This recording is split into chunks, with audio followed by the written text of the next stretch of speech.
CDR report generate झाल्यानंतर आपल्याला percentage जर काढायचं असेल तर हे आपण सिलेक्ट करून याची टोटल आपण इथून टोटल घेतली, म्हणजे खाली टोटल आलेली आहे.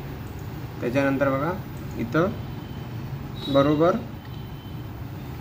सम टाकायचा आहे, कंस घ्यायचा आहे. त्याच्यानंतर आपल्याला इथून 8 ऑप्शन आहे ना, हे सिलेक्ट करायचे आहे. 8 फक्त 8, पहिले 2 सोडून द्यायचे.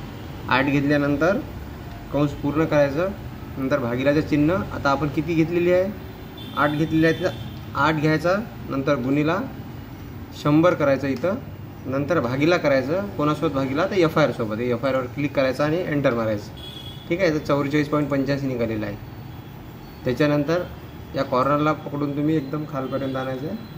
सर्वांचे पर्सेंटेज निघून जाईल. जास्त डिजिटमध्ये आहे, कमी डिजिट करायचं असेल तर राईट क्लिक करून फॉर्मॅट सेलवर यायचं. या ठिकाणी नंबर घ्यायचं. तुम्हाला आकडे किती पाहिजे, 2 पाहिजे, 1 पाहिजे, 1 जरी तर 1 घेऊ शकता किंवा 2 ठेवा आणि ते हे नंबर घ्या, सिलेक्ट करा, म्हणजे कमी आकडे येऊन जाईल. इकडं पण सेम तसंच बरोबरचं चिन्ह, सम घ्यायचं आहे, कंस घ्यायचा आहे. त्याच्यानंतर इथे 4च ऑप्शन आहे, 1 2 3 4. 4 सिलेक्ट केल्यानंतर कंस पूर्ण भागिला. आता इथं 4 आहे तर इथं आपण 4 घेणार. आधी 8 घेतलं होतं, इथं 4 घेणार. 4 गुणीला 100 आणि भागिला FIR.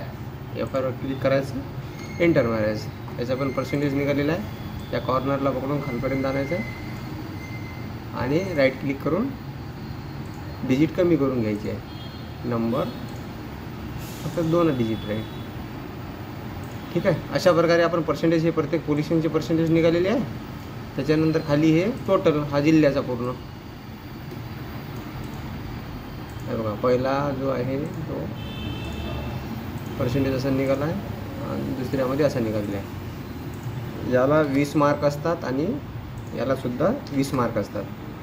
ठीक आहे, धन्यवाद.